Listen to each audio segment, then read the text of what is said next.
right away. So, and I think a lot of other directors feel the same way. So you're going to be in a good spot. But we do get a large number, and especially now in this pandemic era that we're in, some schools are thinking about cuts and they're not, looking to add staff. And when there is an opening, that might make it even a little bit more challenging. Kate also asked an extension of her question. Do you tend to hire people who have been subs or coaches, and then in your district with a question mark? So another really solid and really good question. I can speak for me personally. That does look helpful because it does bring a set of experiences or an experience, maybe at least one experience to the conversation that we may want to have with you. So that is important, and that is helpful. But I can also say that that doesn't mean that you're still the best candidate and or the right fit for a position, even if you don't have some subbing or other experience. If you've had a great student teaching experience and you've done some networking, that's certainly very beneficial as well. Great, thanks. I have another question. Sure. I have another question from Jeffrey. What are you looking for or sets somebody apart in a new hire? Like what makes somebody stand out, or what are you looking for? Okay, so what's going to ultimately help me in determining who goes, from a first round interview, and we'll talk a little bit about this because a lot of first round interviews during this pandemic are through this modality that we're in now, the technology of a Zoom or a Google. And then if there's still, as you continue on in the process, you may get that in-person conversation and you might go 2 or 3 rounds. But the things that I'm going to be looking for, I categorize it in 2 areas. First and foremost is, I want a fantastic person. I want someone that loves working with kids. I want someone that's ethical. I want someone that has, got a strong background of good people skills and can interrelate and work well with others. And sometimes that's hard to find in a Zoom conversation like we're having now, and if you do a Zoom interview. But I would tell you that any administrator that really does their homework is going to find that out about you as a potential candidate. They're going to find out what kind of person you are. They're going to make some phone calls. They're going to call people that aren't on your reference list. They're going to find out where you're from, what college you're from. They may know a professor there. So they may call people that are not on your list or on your resume. And so that's what I'm looking for first. I feel that if I get that type of person first, if I get someone that has that plus some experience and has a background in whatever area we're looking for, that'll be helpful. And I feel that we have a good mentoring program here, and we can guide and mentor our new teaching staff, to become excellent teammates in our program. So those are the things that I look for, and I think that's helpful. That's a good question, though. I have another one for you. Sure. This is from Kate as well. She asks if you ask the candidate if they're willing to coach, and how much does that factor into hiring a PE teacher? Okay. So that does factor into it, because we certainly want to bring in good teaching staff members that are willing to coach and do the co-curricular activities across the board. So that does help. And part of that too is, what is the need? The previous question also was related to, what background. So if I'm looking for a secondary physical education teacher, I may lean towards someone that had maybe some experience or has a stronger potentially background in working with secondary students versus K-6 or elementary or primary students. So those are some of the things I look for. But yes, someone that's willing to coach, and if there's something they can coach that we feel they'd be a good fit for in our current program, absolutely, that is extremely helpful. All great questions. Another question: does having a health certificate make or break your decision on that person? On the decision for someone that's No, to me, if you have a dual certification, that only enhances your ability to be considered further in an interview process for us. And typically, I would say, I can't speak for all directors, but I think that in all districts, but I think that would be as well something that would be favorable and looked upon very favorably. All right, we're good. Okay, awesome. All right, great questions, everybody. I appreciate it. Okay, let's talk about your resumes in this electronic age. Again, I'm not going to read every bullet. They're there for you. You will have the ability. I've shared this with Dr. Manson, and she can share it with you guys as well through your future professionals group. That's certainly a no problem at all.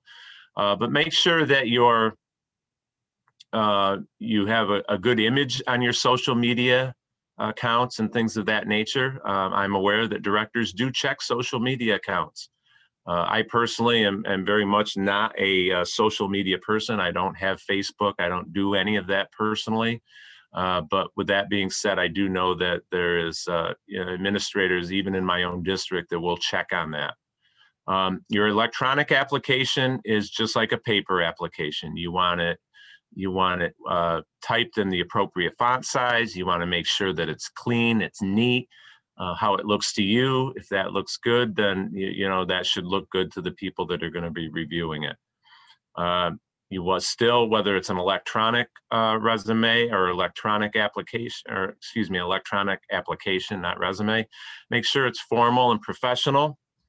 Make sure you've researched all the names of the people and words and names of people are spelled correctly. Make sure if there's a request for any attachments like certifications, certainly your letter of application is part of an attachment. Make sure you remember all of that when you put that together and send that into a school district. Keep your names simple. Don't make your name of your file something really lengthy. Try to keep it as simple as possible. One suggestion might be, letter of application and resume for Adelphi University. Just something that's simple, and you may want to put a date on it. That's usually simplistic enough. And then also continue to, even in today's day and age, make sure that you do a follow-up phone call, especially if the director, the administrator, the principal, if they don't really give you the timeline of some things that are happening with relation to the job you're applying for, if they don't outline that for you, you certainly can ask that during an interview. That's a very appropriate question, but certainly, follow up. A former human resources person I used to work with, I'll share this story briefly. I think it'll, hit home with you. It wasn't really in the education field. It was like in a private business finance world. And for 2 weeks, the person, my former colleague, didn't hear back from anybody. So she made the phone call to the person that was supposed to receive the letter of application and the resume. And unfortunately, that person didn't get that information and was willing to have her send it. So, it was an internal piece. It was no fault of her own, but it was an internal piece where the person didn't get that information to this person. So he was gracious enough to still accept her information. And I don't remember if it was after the deadline or during the time to apply, but ultimately she did get the job. So that's a success story in knowing that if you do follow up and hopefully talk to someone, if it's not the director, but their secretary or administrative assistant, that's very helpful. I have 2 questions here for you if you want to address them. Absolutely. Okay, so Matthew asks, following up on the question before that Kate asked, do you see a difference in a health certification or a health master's degree when hiring for a phys ed position? So to me, it's always better if you have the certification. Some schools will ask for a dual cert, and certainly you would need that. That would be, essentially a requirement. If it's not a requirement, but you have the background in health education and you have the certification, that is extremely helpful.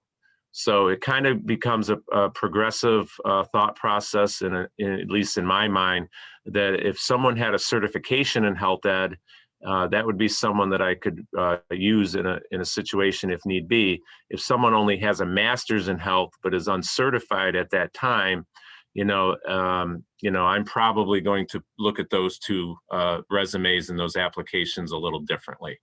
So, anything you can do to get that certification at some point is very positive. Now, if you don't have the certification, but you're currently working towards it, then you certainly can talk to that. You can, let them know how far along you are in your certification process to get that second certification. Always be honest and upfront with where you're at and your thoughts and what you have done or what you plan on doing. And one other question, this was put up by Dr. Gossett. Is an e-portfolio helpful? I'm sorry, That's okay. Okay, actually I have two more questions. Is an e-portfolio helpful to have and send in? So great question. We'll talk about that a little bit later, but that falls along the lines of just submitting what the district asks for. So if their job application states and how to apply for the job that they want a letter of application, they want a resume and maybe 2 or 3 letters of recommendation, and that's all they ask for, then just send what they ask for. And then you always have that as a backup. So yes, to have one is helpful, and you may be able to have that opportunity to present that at a later time, maybe during a screening interview, or if you advance further into an interview process, you'll have time to ask if that would be helpful. Now, some districts may ask for a portfolio, and if they ask for it, you send it in. But if they don't ask for a portfolio, whether it be an e-portfolio or the old traditional paper type portfolio, just hang on to it. Depending on how far you get into the process, you should be able to have an opportunity to share that. And one more question before you move on. Okay. Eric asks, do you see an advantage or disadvantage for a candidate who is older coming in as a second career, but great life experience? I can only speak for me, Kermit Moyer. I am very open-minded about all applicants. And even if it's someone that's a second career choice, that is looking to get into education after having a previous career, that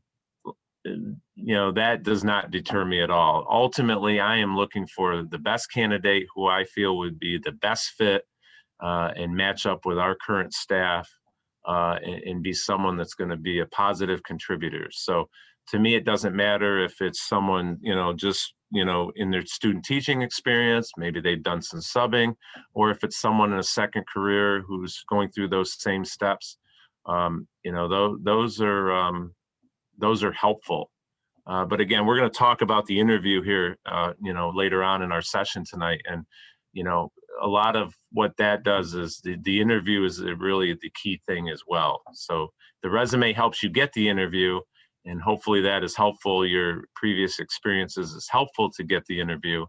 And then once you get the interview, then, you got a whole nother set of parameters that administrators and directors are looking at. And that essentially talks a little bit about how well you interview. Okay, thank you. All right, let's move on. Some simple things here. I'm not going to spend a lot of time here. I think this is, pretty inherent, but yeah, important to review. If there's a pack that you have to get, make sure you're well prepared, plan ahead of time. Certainly make sure that you have the letters of recommendation. You want to get, good letters of recommendation from people that know your work. In addition, they know you as a person and your background, your personality traits, your attributes, your skill sets. They can be general letters for any teaching job, or you can get specific letters depending on the job that you're applying for. You'll just have to weigh that out and find out what's going to be maybe best for you, depending on the job posting. Have a copy of your transcript. know how to get the official transcripts. Some schools are very specific about that. They only want official transcripts. And in most cases, you can only send an official transcript and have that sent by your college that you're attending, and they'll send it for you. Again, I mentioned this a little bit before when one of the questions was asked, only send what they ask for, nothing more, nothing less. They have a thought process, they meaning the administrators and the hiring team. They just, they're, especially if it's a large applicant pool, they're going to want to see a letter of application and a resume and maybe one or two other things, and that's it. And they're going to spend their time trying to do the best they can to differentiate between who they want to advance in an interview process and who they're not going to bring in. And again, make sure you're open and honest in your cover letter. Make sure it's punctuated exactly the way it needs to be. And I can honestly tell you, if there's at least one error in there, your letter and your application may go to a different pile. Especially if there's a lot of applicants in there. With that said, though, I remember hiring someone that did have an error in there, but that was only because we might have only had like 8 or 9 applicants. So they had a lot of other things in their resume that was enticing to me. And I remember we did hire that person. So it worked out for that person. And I remember once we hired that person, having a conversation with that person and getting to know them. And we talked a little bit about that. And, that was helpful. I felt that was my responsibility to say, hey, listen, if anything goes on in the future, it's important that you just double check everything. And that person took that feedback really well. Okay, any questions before I talk about the interview process? This is the next phase of the presentation. Yes, we have a question in the chat. Does it make a difference if a candidate has experience from a private school as opposed to a public school? I don't, again, I can only speak for Kermit Moyer. To me, experience is experience. If you've got a solid experience in a private school setting or anything of that nature that's different in a public school setting, it's really, experience is experience. So to me, it doesn't matter. So yeah, I can only speak for me. I can't, at least some of my close colleagues and friends that I have in our industry, I don't think it would matter to them either. Again, I can speak for them a little bit, but not specifically. Good question. Great question. All right, let's talk. I got 3 slides here for the interview process. I'll go through these. Again, certainly ask questions, and we'll go through this. So part of getting a job, the first bullet there is networking, and you have the ability to do that right now because you're in this organization. You're networking with your own peers in your own age group and people that are from different colleges. You certainly can network with your advisor, and you're networking with your instructors and your professors. That's helpful. They know people. And so you're already beginning that network process here. Once you start working and getting that first job, you'll continue to network. But continue to, when we hopefully have the opportunity maybe to have an in-person New York State AFERD conference in March, or we're hopeful, but go to conferences, go to other programs that your school offers, and try to do that. Depending on if you know of a job or not, you may want to inquire and see if there's an opportunity to learn more about the school district. Sometimes you'll hear through the grapevine, or you'll see in the newspapers or through job postings that there is a job, and they may not offer that as a part of the process, but show interest and call and ask if there's a possibility for a pre-screening interview. Do all the research. I think Dr. Manson would agree with me. Back when we were doing our research in our early years, we didn't have the internet. So it was very, very difficult sometimes to try to figure that out. We had to really get our research done through networking and asking people and things of that nature. So, but you have all the ability to do tremendous amount of research through the internet. So spend time on the district's website. go through the different drop downs, find out who the teaching staff is, find out a little bit about their program. A lot of schools have that information right there. So do your research. Mock interviews are huge. It's part of the practice. So if you can, I'm a resource. You're welcome to always call me. I've done mock interviews before, and they've been very helpful. And so do mock interviews and get practice. I'll share a side story here. Unfortunately, due to a budget cut, we had one of our least tenured, or least seniority, not tenured, least seniority physical education teacher at our elementary school. Due to a budget shortfall in our district, he lost his job. And he applied for some jobs in our local region here. And the first one he did, he didn't do very well in the interview. And I know the director that interviewed him, and we talked, and I wanted to help him. He's been great for our district, and it was disheartening to see that he had to leave and lost his job.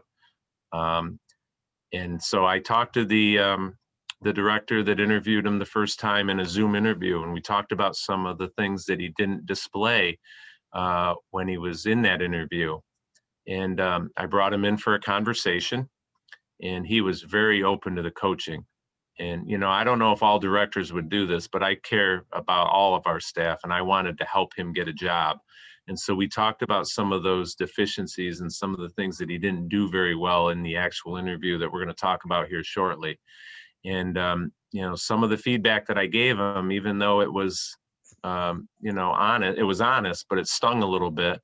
But he was also honest with me. He goes, yeah, he said, Kermit, I didn't interview well. I know I didn't. And I can understand why the feedback you're sharing with me was shared with you, that's accurate. So we did some mock interview questions, and we talked about some things. And the next job interview he went for, it was a year's leave of absence position, and he was successful and he got it. So I was very happy for him, but he did the work himself because he came to me and he did some other things to give some practice. So mock interviews are very helpful, and he did his practice. So practice those yourself. Be prepared to answer questions about yourself. Many of us are very humble. We have a high level of humility, and we sometimes don't like talking about ourselves. But talk about your successes. Maybe not so much about you as a person, but talk about the successes you've had in your college setting, in your student teaching, if you've done that already, in your methods courses, any course level teaching or peer teaching you've done in preparation for student teaching. Talk about the successes you've had, and that can be good. That could be good responses to answering questions about yourself. Make sure you have a list of questions and have them ready. And here's the last thing. Even in the virtual age of getting online or virtual interviews, maybe the first 1 or 2 rounds, it's still important to dress to impress and have success. So normally in this situation, if I was presenting to you in person, I would be in a business suit. And so gentlemen and females too, business suits, business attire is needed and it's necessary. And I'll share one story with you. We interviewed for an assistant principal's role here in our high school back in the late summer, early September. And I can tell you honestly, we took one candidate right out of the mix, and the interview wasn't great, but it wasn't poor either. He interviewed well and he answered questions well. But he didn't have a jacket and tie on. And so we said no.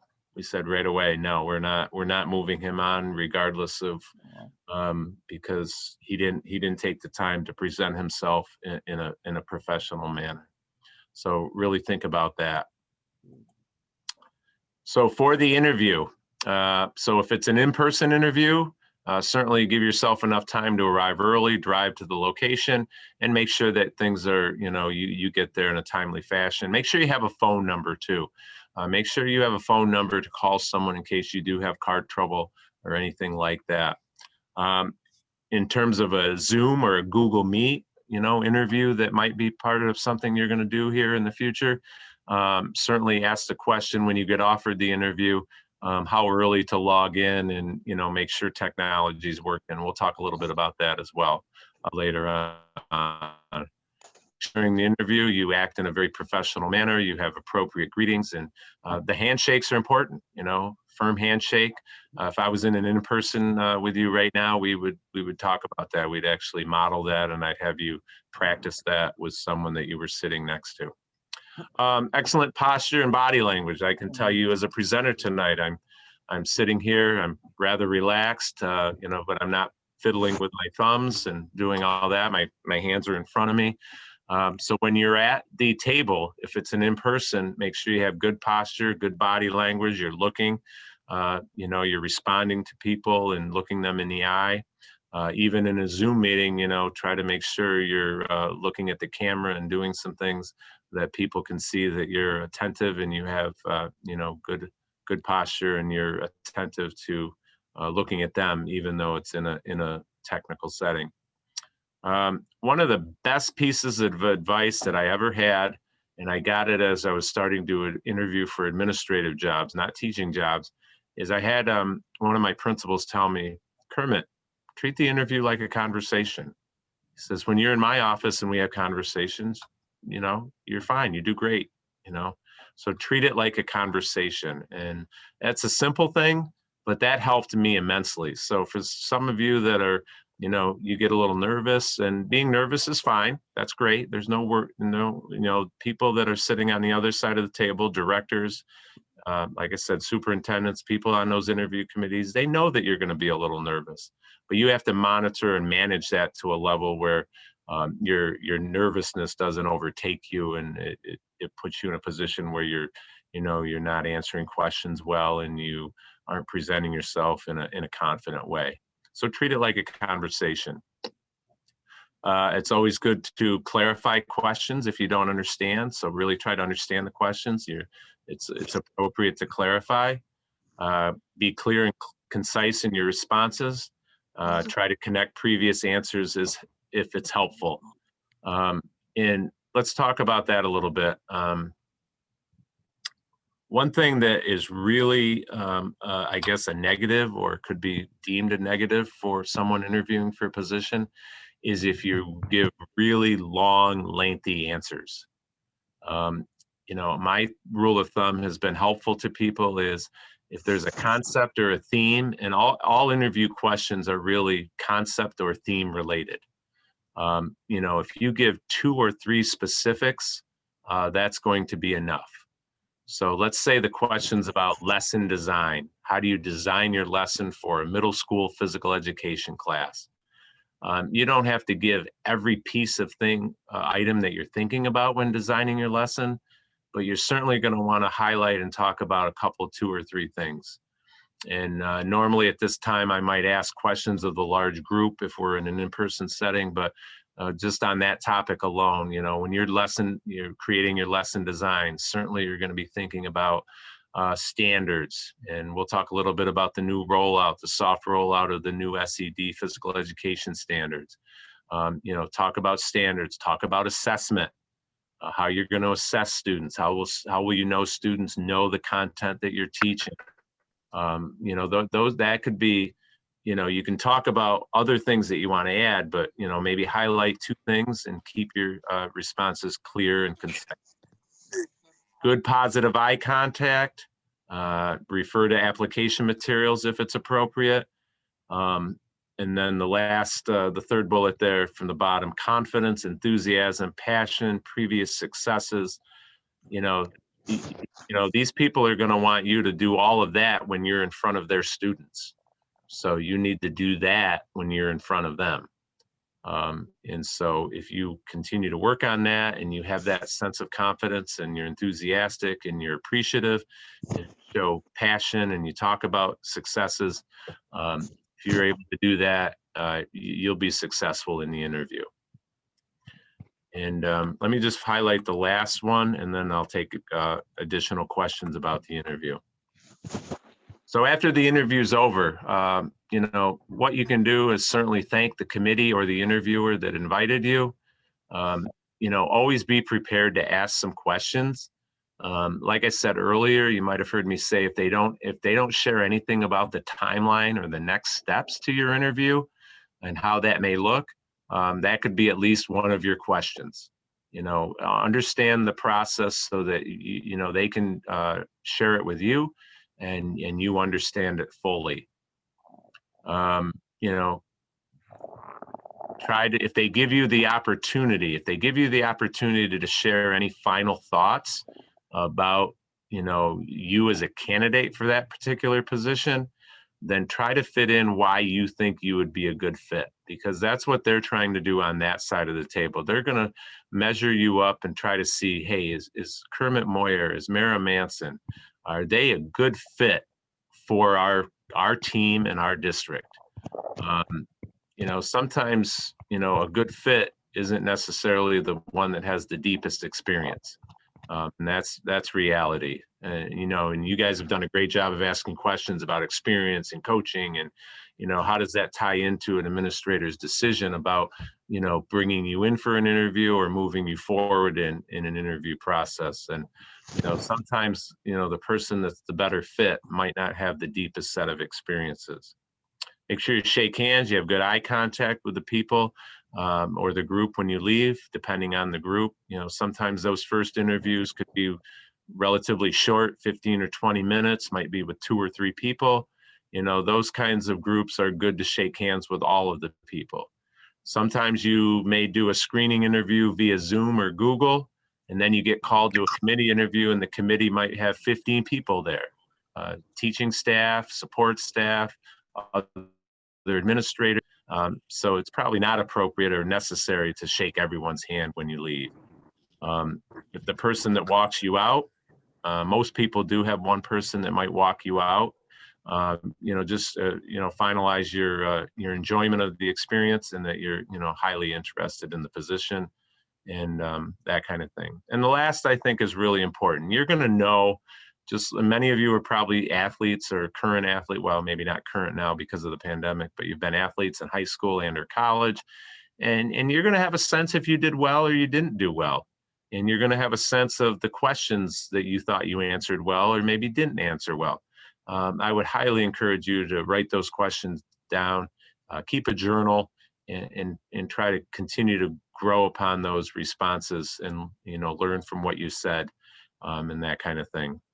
And sometimes, depending on the administrator, you may get some feedback. Let's say you do the first 2 interviews, but you don't get the job. The third round's the finalist round. There's 2 or 3 other candidates, and you don't get the job. You can learn from other administrators, and if they're willing to take some time with you, they may share with you, what separated you from the others and not moving forward. So that's a lengthy piece to the whole interview process. I kind of tied in some things related to the current pandemic and doing Zoom meetings. I do have another slide for that. But I'm happy to answer now any questions related to the interview process itself, either during the interview, or things that you may want to consider post-interview.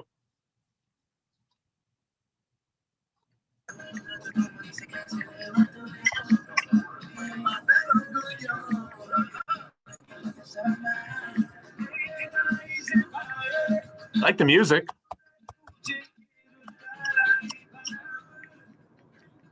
Dr. Manson, any questions maybe at this time?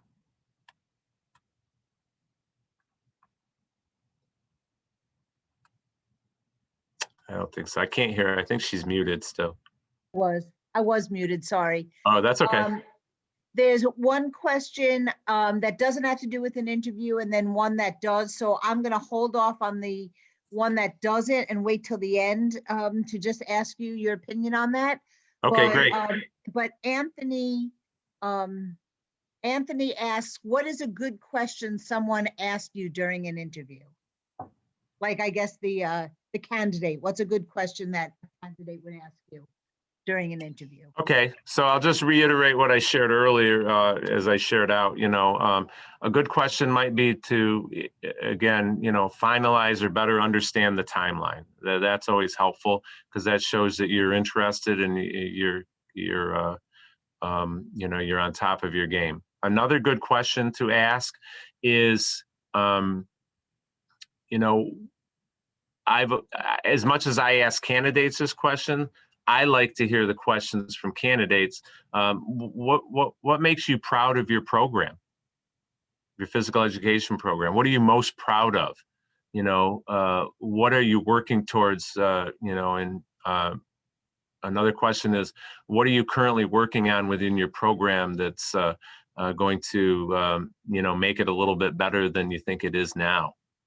Those are all some good questions. Again, I could go over other ones. And the other thing is, you should try to maybe ask questions related to some of the committee's questions. So let's say they ask you about a lesson design question. I'll stay on that theme because I brought that up earlier.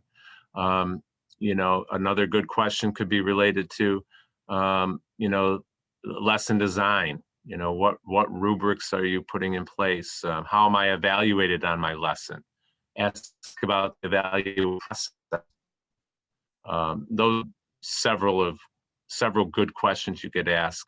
I certainly could speak to anybody later too, Dr. Manson, and go over many other questions. But I think I kind of hit a good cross-reference of cross-section of questions that might be important and should ask.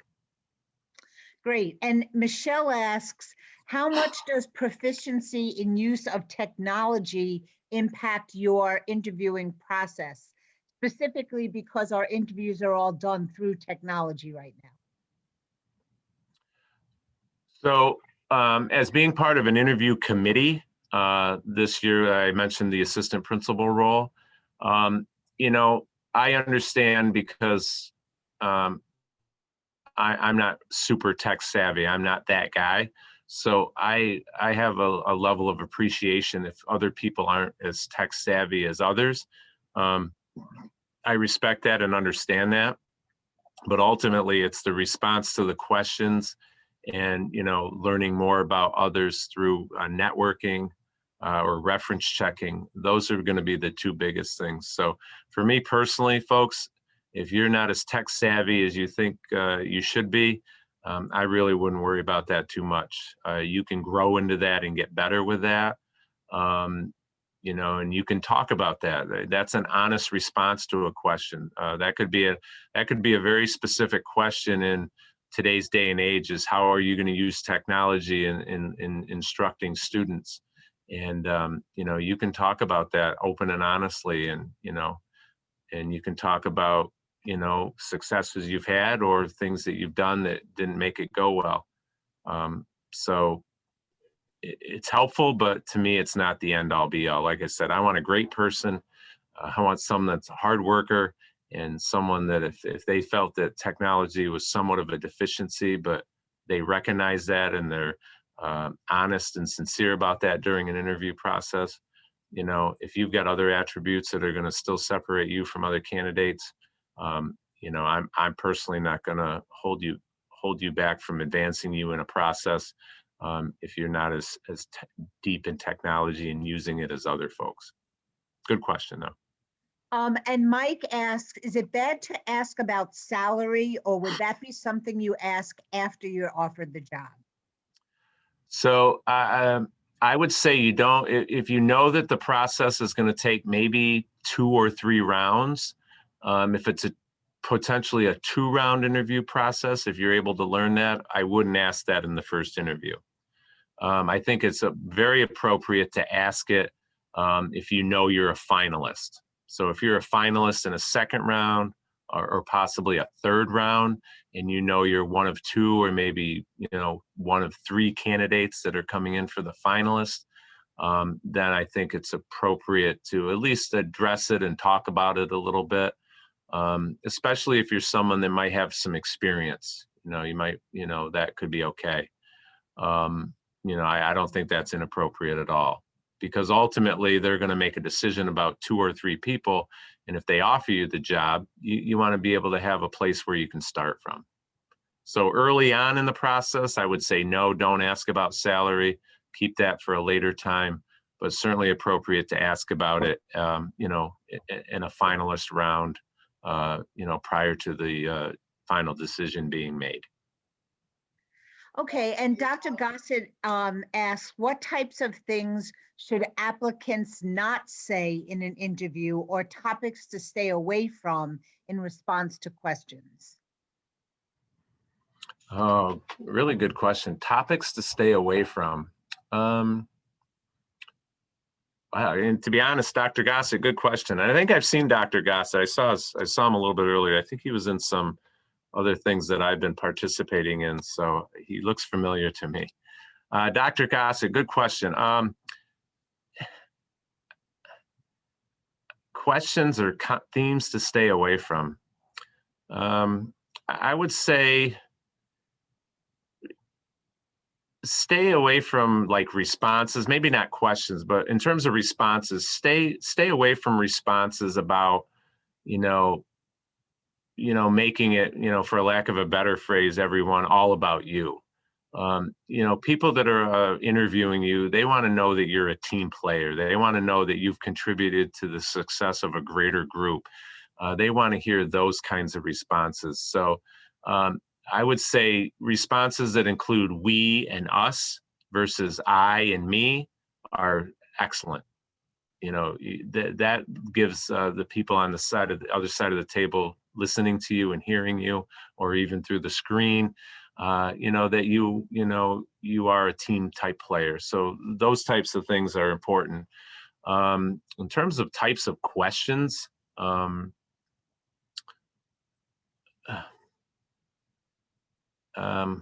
great question. I'll be honest. I'm kind of stumped on this, Dr. Gossett. I may have to look into that and get back to Dr. Manson with some other things. But I guess one question I can think of maybe right away is stay away from questions that are, very specific to maybe, asking questions about, maybe some negative things that you might have learned about the district.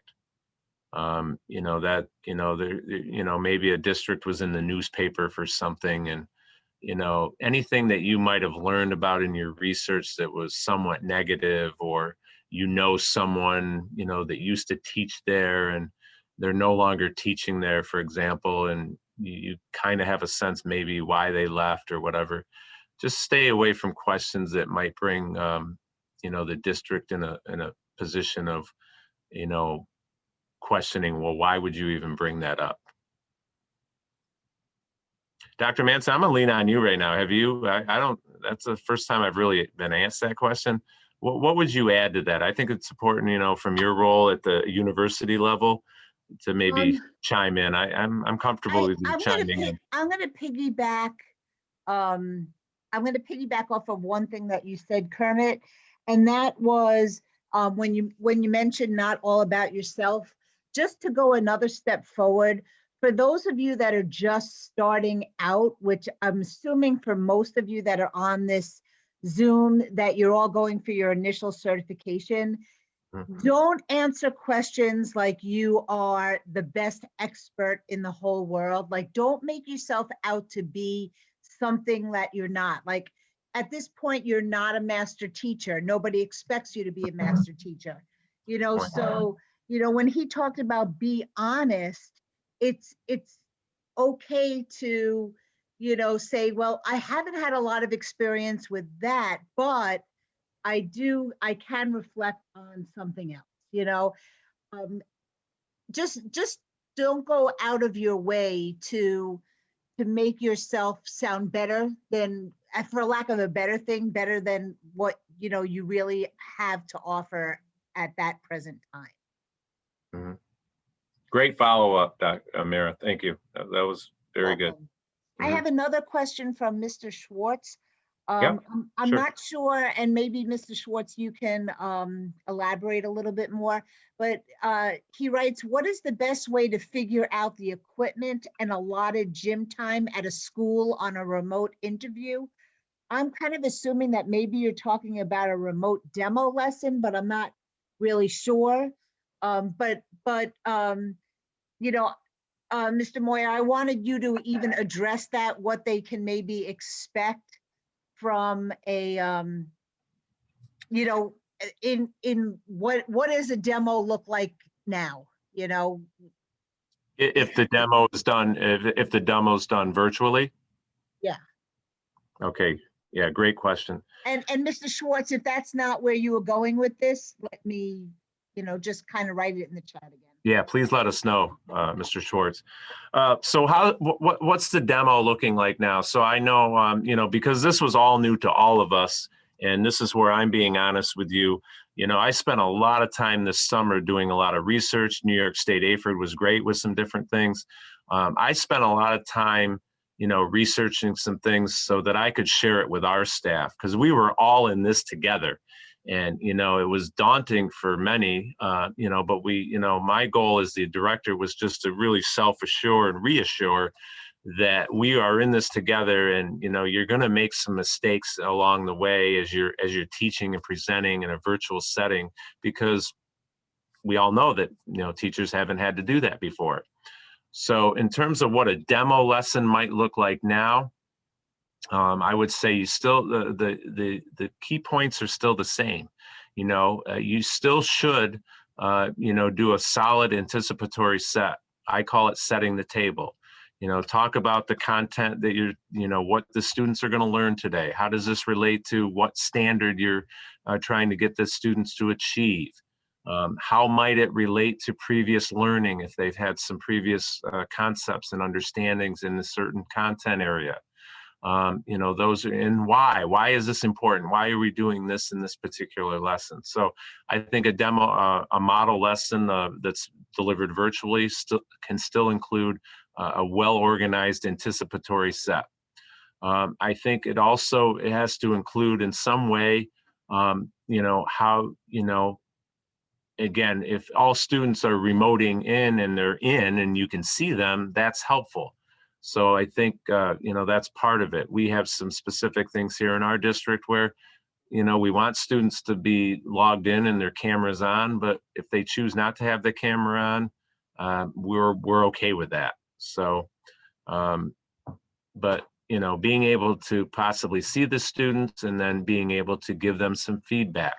So you might be able to see a group of 10 or 15 students. And again, I'm only talking here because we're on hybrid with some of our classes and, it's half a class. So you should be able to see a good number of the students. So I think a demo lesson or how you might do a lesson for an interview might, give some feedback. Hey, and if you can get their names, if their names are on the screen, hopefully that's helpful. Hey, Mara, I like how you did that. That jump tuck in our warm up or something like that. So give some feedback. And I think also what you need to do is you need to somehow include, positive assessments. With the technology, students can log in and answer some questions, short survey type questions. You might want to include that. I know my teachers have had success with that because we spent a lot of time having that discussion. How are you going to now know that the students are learning this information if you sometimes just can't visibly see them performing or participating in the activity that you're teaching? And so we did that. So maybe, some, cognitive types of responses to surveys, or a brief or short writing sample, even in physical education, is appropriate. Those can be three things that you can include in how you might prepare for a demo lesson if you're asked to do that as part of an interview process. Really good question too. I have a clarification from Mr. Schwartz.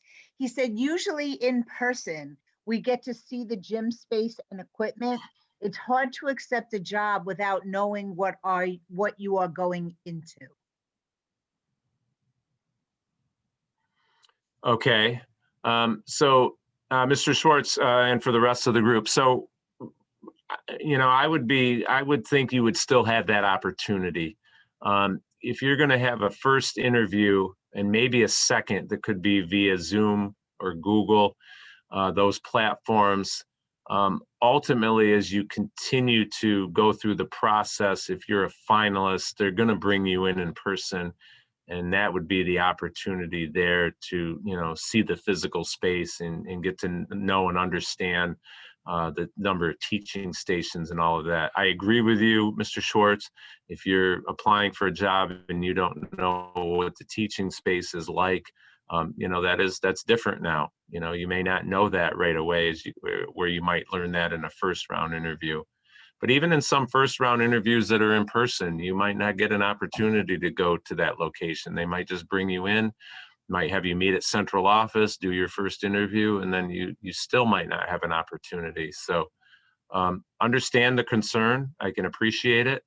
But I think ultimately, if you're considered as a finalist, you probably have that opportunity to learn more about the physical dynamics of the gymnasium and the teaching stations that District X is offering. I'm going to go back to that one question that was asked. It was asked by Sean. And then after this question, I'll ask everybody not to post anything else in the chat. We can open it up to anybody who wants to unmute and ask a question. That sounds great. Okay, Perfect. great. But Sean asked, not exactly an interview question, but when we all graduate and pass all of our tests, we will get initial certification. What are the requirements for a professional certification? I know that it's a couple of years of classroom teaching, but does subbing count? Does leave replacement count? And do jobs care whether you have a professional certification or just an initial certification? That was a mouthful. Yeah, I may ask you to reword or rephrase that and bring it back to me, Mara. But let me just paraphrase it a little bit and ask what he's asking. So okay. I think the question is, do you know what it takes once you have your initial certification to get your professional certificate? And in an interview, do you feel that administrators are more or less or the same open to somebody who has just the initial certificate or has the professional certificate? And I know that if this helps out Okay. at all, I know that professional certificate, you would need your master's degree and so forth. Right. So we'll add to that, and you can help me, Mara, too. So in terms of the initial versus professional, and those terms are a little different back than when I, was completing my, permanent certification is what it was called then. So yes, it does involve again, and Dr. Manson, you maybe can help me. Is it still a minimum of 2 years of teaching before you can apply for your professional? I don't really know the answer to that, but I believe it's more now. Is it more now? Okay. Yeah. And I do know that at one time, and again, I'm guessing here. I don't really know, X, Y, and Z for you. So a great question. And I certainly can look into that and get back and share it back to Dr. Manson to share with the group if you would like. I do know that there was a time, and I think it still is, and maybe you can correct me here too, Dr. Manson, don't you have to send in a video of your teaching? Not That's anymore. Okay, so there was that time. So, it does change. So yeah, thank you for that clarification. So again, just being honest, great question. I don't know the specifics. I put up in the chat the website that you would go to. And if you go onto this, the NewYorkStateEd.gov website, and you put in the search thing, requirements for a professional teaching certificate, that it will come up. You'll be able to find it, fairly easily. And then, again, great question. Then the other question was about, what are the interviewers looking for? And, again, if someone has their professional certification and someone has their initial certification, again, that's just one, in my opinion, one piece of the puzzle. I'm going to harken back to the comments I made earlier about, trying to find that person that's the right fit. And, what are their personal attributes? What are their professional attributes? How did they interview? How did they answer the questions? What types of questions did they ask? As you go through all these different stages, those are all part of it. So if I ultimately would suggest to an interview committee or my district that, someone with their initial certification is going to be a better fit for us than someone that's already has their professional certification, then I'm going to do that. I want to, like I said, bring in the best person that's going to make a positive contribution to our team, and that's important. So I personally wouldn't, spend a lot of time being concerned if someone had their initial versus their professional. Great answer. I'm just going to add one thing to what he's been talking about. There is, as you get older, as you have more life experiences, you become more mature. Your responses will probably be different. If you asked a 22-year-old and a 32-year-old the same question, you might get a different response in terms of maturity. So one thing that I think it's really important for all of you to do is don't just go into an interview cold, practice. I think that Mr. Moyer would probably agree that one of the first questions that you'll be asked is, tell me a little bit about yourself, and they've read your resume. You wouldn't be there if they didn't like what they saw in your resume. So you don't want to start just speaking off the top of your head about your resume. So I really think that that's the grab me question, when that's asked, really think about how you're going to answer that and to try to give them something more than what's just on your resume, and practice it. It might sound silly, but practice it.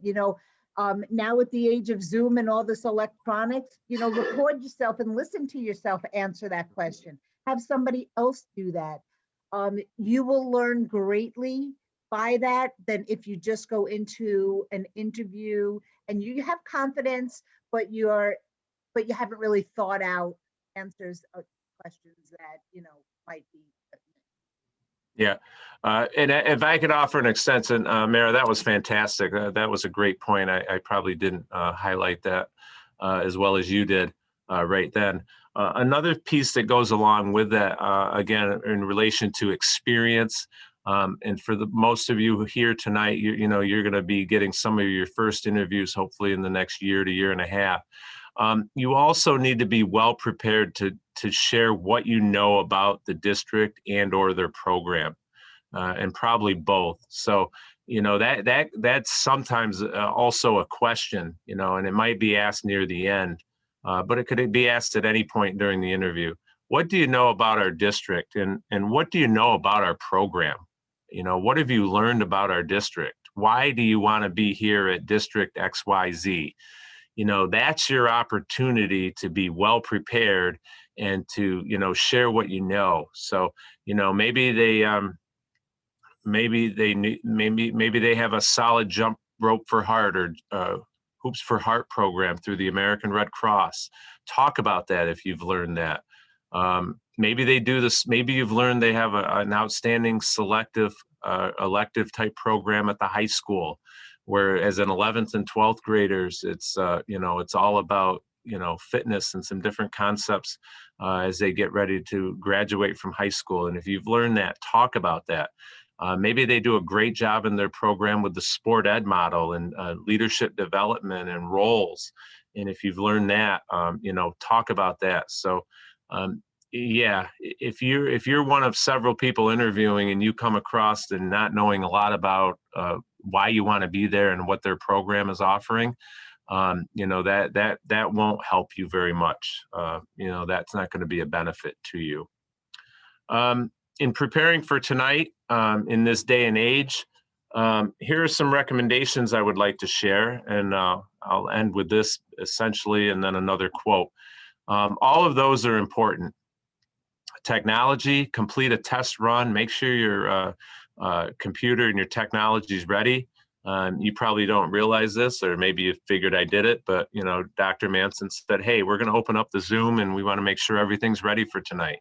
And I'd asked her about that, so we did that, and we wanted to make sure the technology on both of our ends was working. Location, location, location. Many of you are going to be doing this from an apartment, probably where you're living, maybe from your parents' home, something like that. So make sure you have not a ton of stuff behind you. I'm sitting in my office tonight. You can see a few things behind me, but the rest of my office is in front of me. So, location's important. Try to minimize your distractions, put your cell phone away, things of that nature. Again, still dress professionally and sit accordingly. And I talked a little bit about that earlier. If you're an in-person, if you were in person, you don't want to be fiddling with your hands and your thumbs. I actually had someone share that with me one time, and I didn't even realize I was doing it. So I had to change that. Remain calm, but be confident. Eye contact is still important. Have a backup plan. And what I mean by the backup plan is, have a backup plan with the person that's organizing your Zoom meeting with you. And if something, you've done a test run and everything's gone well and you're ready to go, but the day of, it just doesn't work. Make sure you coordinate or communicate, hey, if I have technical issues with my technology, and to no fault of your own, can I call you? What's your cell phone number? And maybe we can work it out on the spot, or maybe we have to reschedule. We actually had that happen in one of our assistant principal interviews. The technology wasn't working, and the person was scheduled on like day one. We had like 2 rounds. The first 2 rounds were over the 2 days. I think we had like 3 or 4 people one day, day one, and 3 or 4 day two. Someone that was scheduled for day one because of a technology issue couldn't Zoom in and couldn't get in, and so we moved that person to the next day. So have that backup plan, and again, continue to follow up as appropriate. Get the information you need about the timeline, and follow up if you'd like to. It's not necessary, but it's a nice touch. You can send an appropriate email as a thank you if you would like. Some people will send a short thank you card. All of that. That's okay. It's not really necessary. People that are interviewing know that you're appreciative and know that you probably appreciate being asked to be a part of the process. So it's okay to do that, but it's not mandated or necessary. So those are just some things I did and read about as I was preparing to share with you. Before you read your quote, I just have a question from Peter. Okay. Would I contact, wait, we got an answer and stuff. Wait, would eye contact for an online interview be looking into the camera or looking into the eyes of the interviewer on the screen? So, question, and I would say it's both, but primarily you want to be looking into the camera as much as you can. But if you also have the ability to see that there's multiple people in the interview and you can see all of them and you're watching them as well, to scan your screen a little bit and to look towards others is also appropriate. But predominantly, again, a great question, looking at the camera and again, not staring at it, just you're in a comfortable position, like right now I'm looking down at Dr. Manson, but making sure that you are, looking at it and, and again, good posture and all of that, but a little bit of both, but primarily at the camera itself. And we have a great response. You guys could read this on your own, but a great response from Michael to that question also is in the. Can you share that with me? Because it's hard for me to see. Yeah, sure. Michael said, arrange your camera, monitor, and Zoom window so that you are looking at the person is as close to looking at the camera as possible. Yes, absolutely. I thought that was a good recommendation. Thanks, Michael. Yeah. All right, so I shared a quote earlier. I share these things also because of those of you that are lifelong learners. I know many of you are still in your, early years of your professional career and wrapping up things to become a professional and get that first job. But I would advise continue to be a lifelong learner throughout your career. Um, I'm an avid reader. I like to read a lot. If you ever get to read this book, an excellent read, Good to Great by Jim Collins. Um, and we talked tonight a little bit, and I shared, about the right fit, what schools are looking for you. You're going to hear that a lot. You may hear that you didn't get the job because you weren't the right fit. Okay, that's not what someone wants to hear, but hopefully you can, if they're being honest with you, hopefully they give you some feedback on why you weren't the right fit. But whether someone is the right person has more to do with their character traits and innate capabilities than the specific knowledge, background, and skills. And again, as Dr. Manson said, when you're 35 and interviewing, that's going to look a lot different than when you're 22 and 23 years old.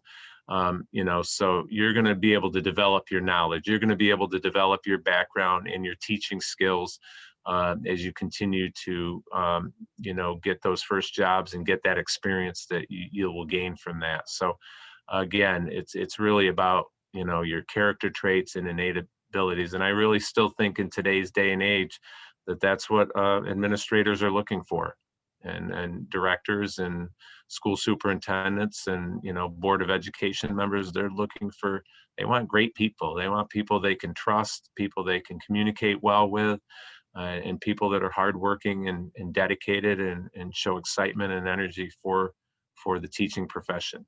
So I certainly wish you all the best. Dr. Manson, you can again share this in the chat if you want.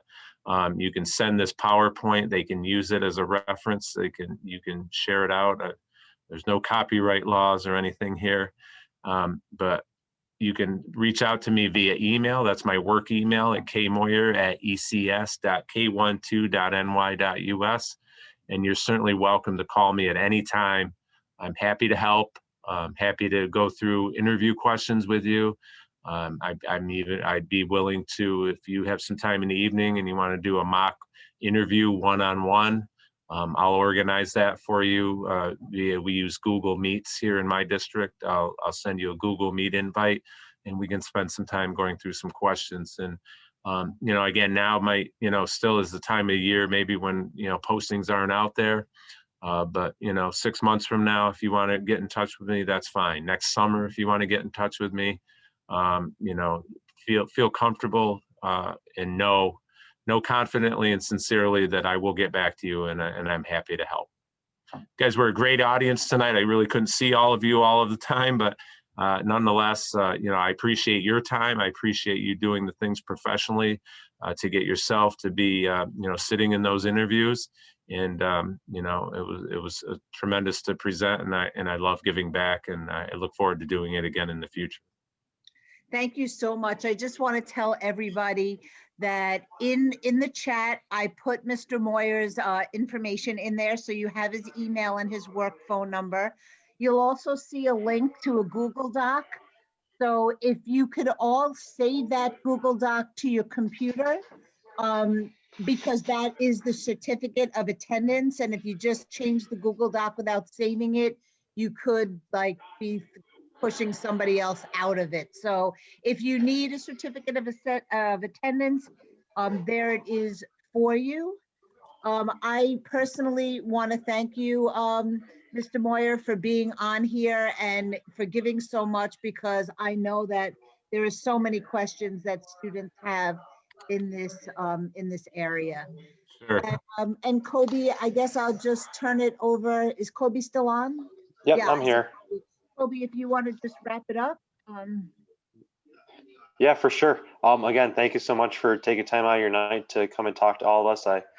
Like Anthony just said here, it was very insightful, and as I'm sure most of us are going to be having this process coming here in next year or two, it's a lot of great knowledge that we get. But if anyone has any questions, now's the time to ask, or if there aren't any, and you kind of think of one here and there, please reach out to us. And Mr. Moyer, he just gave out his information And we'll be on for a few more, but if you have any questions, now's the time, and go from there if you hear anything. Yeah, I was looking at the chat too. Thank you everyone for your support and kind words as well. I certainly reciprocate that. Again, someone said about the Google Doc or that. Yeah, you can get that from either Kobe or Dr. Manson, right? You can send that out via whatever platform that everyone can have the PowerPoint. Yep. And she just sent a link out now, but then we'll also send the Okay. other link out for the PowerPoint. Perfect. All right. All right. So it was awesome, everyone. It was the best. And Kobe, it was good to see you again. I know we had met earlier in a previous situation. If you need any help,